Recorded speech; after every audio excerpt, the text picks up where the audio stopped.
Señor, no hay palabras que puedan describir tu grandeza y tu infinito amor.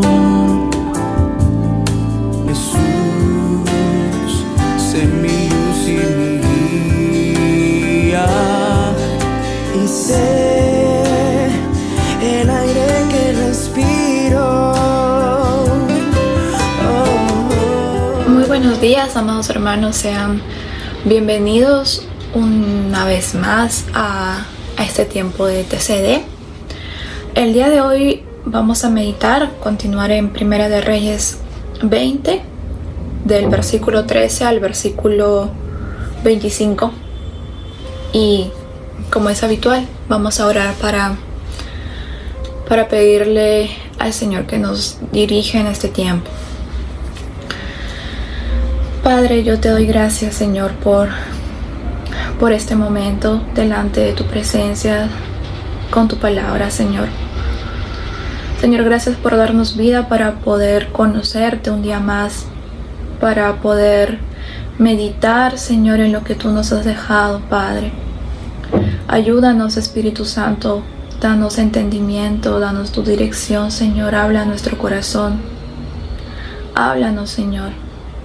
Queremos conocerte, Padre, queremos adorarte, queremos amarte mucho más, Señor, y saber que tú eres nuestro Dios. Gracias, Padre, por este momento, por tu presencia, Señor, y tu ayuda. En el nombre de Cristo Jesús. Amén.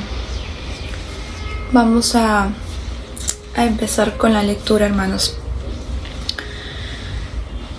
Es un texto un poco largo y quizás podemos ir hablando versículos y dando un poco de explicación. Y aquí un profeta se acercó a Acab, rey de Israel, y le dijo: Así dice el Señor, ¿has visto toda esta gran multitud? He aquí la entregaré hoy en tu mano, y sabrás que yo soy el Señor. Y Acab dijo: ¿Por medio de quién? Y él dijo: Así dice el Señor, por medio de los jóvenes de los jefes de las provincias. Entonces dijo: ¿Quién comenzará la batalla? Y él respondió: Tú. Entonces pasó revista a los jóvenes de los jefes de las provincias, y eran 232. Después de ellos pasó revista a todo el pueblo, es decir, todos los hijos de Israel, y eran 7,000. En estos primeros 3 versículos, para dar un poco de contexto, era la segunda vez que vamos a ver que el Señor libera a Israel, ¿no? Y los ayuda. Vemos que notablemente el ejército de Siria era mucho mayor en número al de Israel. Acá nos comenta la palabra que son apenas 7,000 hombres frente a un ejército mucho mayor. Pero nos da un versículo que me encanta y que es clave, me parece, ¿no? Y el Señor le dice: la entregaré hoy en tu mano y sabrás que yo soy el Señor. Acab ya había sido testigo antes de la ayuda del Señor, del poder de Dios, ¿no? Cuando envió fuego del cielo, pero parece que aún su corazón estaba duro. Y el Señor tenía un montón de razones, tiene un montón de razones para abandonar al pueblo de Israel, para dejarlos y que sean derrotados y vencidos. Pero el Señor tiene una vez más misericordia porque es fiel a su palabra, porque su amor es fiel. Y decide una vez más ayudarlos y revelarse, darle una palabra a través de este profeta que no sabemos quién es, pero usa la vida de este profeta para advertir a Acab, ¿no? Y decirle cómo va a ser la estrategia que van a usar y que al final, pues, spoiler, le dice: ya ganamos, ¿no? O sea, la victoria ya está. Y el Señor de verdad tenía mucha misericordia, ¿no? El Señor quería que que este pueblo supiera que Él es Jehová, que Él es su Dios. Y lo va a hacer a medida que vayamos leyendo. Salieron pues al mediodía, mientras Ben-Hadad estaba bebiendo hasta emborracharse en las tiendas, junto con los 32 reyes que lo ayudaban. Los jóvenes de los jefes de las provincias salieron primero, y envió Ben-Hadad mensajeros que le ayudaron, diciendo: han salido hombres de Samaria. Entonces dijo: si en paz han salido, préndenlos vivos, y si en guerra han salido, prendedlos vivos. Salieron pues aquellos de la ciudad, los jóvenes de los jefes de las provincias y el ejército que los seguía, y mató cada uno a su hombre. Los arameos huyeron a Israel, los persiguió, y Ben-Hadad, rey de Aram, escapó a caballo con algunos jinetes. Y el rey de Israel salió y atacó los caballos y los carros, y derrotó a los arameos, causándoles gran matanza. Vemos cómo este rey de Siria se siente tan confiado, ¿no? Una vez más, se siente tan confiado de que se pone a beber junto con los otros 32 reyes que lo acompañaban. Y él envía personas, ¿no? Para que más o menos vean cómo está la situación con Israel. Y él da la orden de que si salen en paz o salen en guerra, no le importa que los maten, que los prendan vivos, ¿no? Y es así que estos jefes de las provincias, que estos hombres de Israel, que eran 232, pues salen, ¿no? Y empiezan a atacar al ejército de Siria, los arameos. Y tanto así que al final este rey terminó huyendo y escapando, ¿no? Porque vio su inminente derrota. La derrota por la cual el Señor ya había establecido. Entonces dice que Israel atacó carro por carro, caballo por caballo, y causó gran matanza. Entonces vemos la fidelidad y el cumplimiento de la palabra del Señor, no una vez más para con Israel, teniendo misericordia una vez más con este pueblo, a pesar de ser un número tan reducido comparado con Siria. Que no se trata, vemos que no se trata, hermanos, de cuán capaces era Israel, de cuán fuertes eran, de cuánta estrategia tenían. Se trata del poder de Dios, se trata de la misericordia de Dios, se trata de la fidelidad del Señor. Se trata siempre de Él, ¿no? No importa tampoco cuánto Siria estuviera preparado, cuán mayores eran en números, o cuán confiados estuvieran. El Señor es soberano. El Señor es tan poderoso, ¿no? Y sobre todo fiel en su amor, que pues tanto amor tenía por este pueblo de Israel, que los ayudó de esta manera y les dio la victoria. Continuamos. Entonces el profeta se acercó al rey de Israel y le dijo: ve, fortalécete y entiende y mira lo que tienes que hacer, porque a la vuelta del año el rey de Aram subirá contra ti. Y los siervos del rey de Aram le dijeron: sus dioses son dioses de los montes, por eso fueron más fuertes que nosotros. Mejor peleemos contra ellos en la llanura, pues ¿no seremos más fuertes que ellos?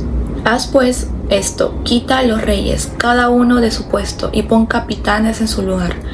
Y alista un ejército como el ejército que perdiste, caballo por caballo y carro por carro.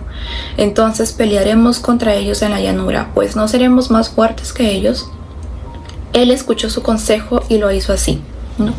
Vemos una vez más que el Señor usa a este profeta para advertirle al rey de Israel, a Acab, y dándole un consejo, ¿no? Una advertencia, que vaya, que se fortalezca, que entienda y mire, que esté atento, porque esto va a volver a repetirse aproximadamente en un año, ¿no? Que otra vez este rey, el rey de Aram, el rey de Siria, subirá y peleará contra él, ¿no? Entonces de esta manera Acab estaba advertido de lo que sucedería y no lo agarraría por sorpresa.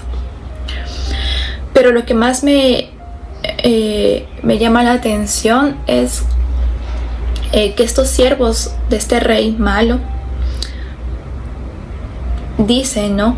Sus dioses son dioses de los montes. Ellos tenían sus propios dioses y creían que el Dios de Israel era igual, ¿no? Que solamente estaba en cierto lugar y que ellos habían ganado esa batalla porque ese Dios actúa y tiene poder en los montes. Pero si pelean en los valles, ahí ese es otro territorio y ahí no está el Señor. Y probablemente ahí ellos ganarían, ¿no? Y les dice, si peleamos contra ellos en la llanura, pues no seremos más fuertes, ¿no? Ellos creían que Jehová, que Dios no estaba ahí. Y hasta da un poco de risa, ¿no? Cómo podían pensar ellos que el Señor es tan limitado, o limitaban al Señor así, ¿no? Claro, porque los dioses de ellos ni siquiera existían y realmente pues no funcionarían ni en los montes ni en las llanuras. Pero, hermanos,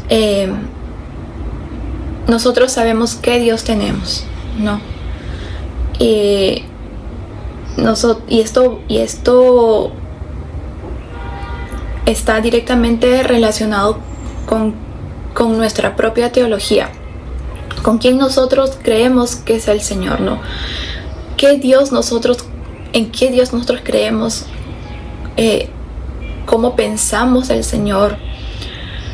¿Cómo estamos creyendo en el poder que Dios tiene? Si pensamos que Dios es solamente un Dios del pasado, pero no de nuestro presente, ¿no? Quizás solamente Dios tiene algunos favoritos, pero no todos. O que Dios está en la prosperidad, que Dios es bueno en la prosperidad, que Dios es fiel cuando todo me va bien, pero en la tribulación el Señor no está, ¿no?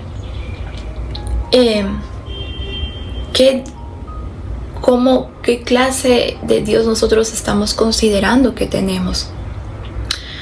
Y me hacía esto reflexionar mucho y pensaba mucho en esta semana que el Señor es el mismo ayer, hoy y siempre. Que nuestro Dios es el mismo Dios fiel, Dios bueno que abrió el mar rojo,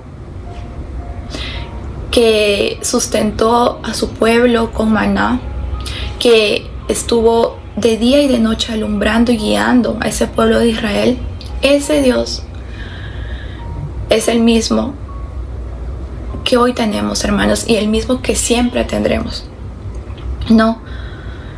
Es por eso la importancia y la necesidad de poder conocer al Señor, de tener una idea correcta, una teología correcta de quién es el Señor, de quién es nuestro Dios, ¿no? Y esto lo hemos podido leer en el primer versículo que hemos comentado el día de hoy, ¿no? El Señor quería que ellos supieran quién es Dios. Le entregaré hoy en tu mano y sabrás que yo soy el Señor, ¿no? Sabrán que Dios es quien pelea por ellos, sabrán que de Dios es la victoria, sabrán que Dios es fiel, sabrán que Dios los ama. Y todas esas verdades que este pueblo experimentó, nosotros las seguimos experimentando el día de hoy, hermanos. Nosotros tenemos un panorama mucho más amplio. Nosotros podemos saber cuánto Dios nos ama al recordar a Cristo, al recordar lo que Jesús ya hizo por nosotros, lo que se nos ha dado en Cristo. Y en base a eso, nosotros podemos enfrentar cualquier situación, ¿no? Nosotros estamos advertidos en la palabra también que pasaremos aflicción y tribulación. En la lectura vemos que el Señor le advirtió a Acab por medio de un profeta lo que pasaría en un año. Nosotros en la palabra ya se nos dice que vamos a pasar aflicción, tribulación. Pero podemos aún en esos momentos decidir confiar en el Señor, decidir creerle al Señor y descansar en Él, ¿no? Que el Señor no solamente es bueno, cuando todo me va bien, cuando tengo prosperidad, cuando tengo salud, sino que el Señor sigue siendo bueno, que el Señor sigue siendo fiel, que el Señor nos sigue amando cuando hay enfermedad, cuando hay escasez, cuando hay alguna pérdida, un duelo, en el día de la prueba, ¿no? Y es cuando más podemos nosotros certificar o comprobar que el Señor es bueno, ¿no? Cuando es en el momento difícil, cuanto más nosotros llegamos a conocer al Señor, porque experimentamos necesidad de Él. Este pueblo estaba experimentando, necesitaba al Señor. No iban a vencer si el Señor no los ayudaba. Matemáticamente no daba para enfrentar a un ejército así como Siria. Pero el Señor fue a su ayuda y a su encuentro y los ayudó y les dio la victoria en un momento de prueba, de batalla. De igual manera nosotros, hermanos, quizás en nuestro sano juicio no diríamos: Señor, ven, pruébanos, no, para conocerte. No hay necesidad de que se lo pidamos, porque el Señor nos envía pruebas y aflicciones para conocerlo, para experimentar su bondad, para experimentar su consuelo, para experimentar una vez más su amor y su fidelidad. Y recordar que Dios es el mismo ayer, hoy y siempre. Que Dios no cambia. Nuestras circunstancias podrán cambiar. Todo a nuestro alrededor siempre va a estar cambiando. Nosotros vamos a seguir cambiando. Pero Dios no. Y eso nos ayuda en nuestra fe, a que nuestra fe sea fortalecida, a que nuestra fe sea firme y a permanecer en el Señor, a recordar la bondad del Señor y también a hacerte testimonio para otras personas, ¿no?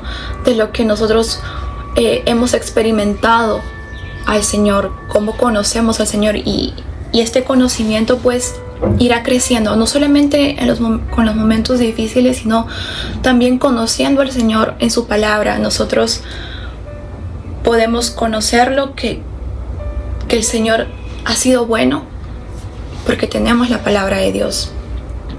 Y si queremos seguir conociendo aún más al Señor, pues vayamos aún más a la palabra del Señor. Y eso es lo que en esta mañana les quería compartir, hermanos, ¿no? La liberación de este pueblo no se basa en la obediencia de Acab, en la fidelidad de Acab, sino se basa en el amor y la fidelidad del Señor para con su pueblo. Y esa fidelidad y ese amor trasciende y permanece para nosotros hoy en día y para el futuro. El Señor siempre busca oportunidades y siempre nos da oportunidades para conocerlo aún más. Y es una bendición experimentar estos momentos de prueba, de batalla, para conocerlo al Señor, por más que duela, no al principio. Pero el Señor siempre hay victoria. El hecho de estar con Él ya es suficiente. Vamos a orar para agradecer al Señor por su palabra en este tiempo. Padre, yo te doy gracias, Señor. Gracias, Señor, porque nos has permitido leer tu palabra y conocerte un poco más, Señor. Gracias, Señor, porque tú sigues siendo el mismo ayer, hoy y por siempre, Señor. Gracias, Señor, por tanta fidelidad, tanta bondad, por tu amor, Señor, en Cristo para con nosotros. Señor, yo te pido que nos ayudes a serte fiel, que nos ayudes, Señor, a probar que tú eres bueno, a experimentar tu bondad, Señor, a rendirnos delante de ti, Señor, y a entregarte, Padre, todo lo que somos, mi Dios. No hay cómo pagarte, Señor, todo lo que tú haces por nosotros, que no merecemos, Señor. Es solamente muestra de tu amor, Padre. Gracias por este tiempo. En el nombre de Cristo Jesús. Amén. Dios los bendiga, hermanos. Señor, no hay palabras que puedan describir tu grandeza y tu infinito amor.